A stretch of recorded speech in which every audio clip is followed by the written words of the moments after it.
If you want to stop the auto-renewal of your Pandora subscription, follow these simple steps to ensure you won't be charged again. Step 1. Log into your account. Visit the Pandora website or open the Pandora app and log into your account using your credentials.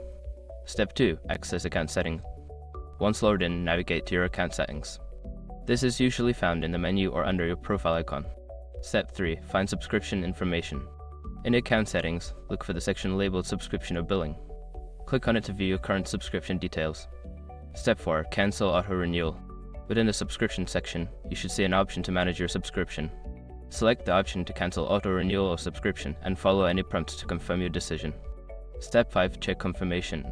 After cancelling, ensure you receive a confirmation email or notification indicating that your auto-renewal has been successfully stopped. Keep this confirmation for your records. By following these steps, you can easily manage your Pandora subscription and prevent any unwanted charges in the future.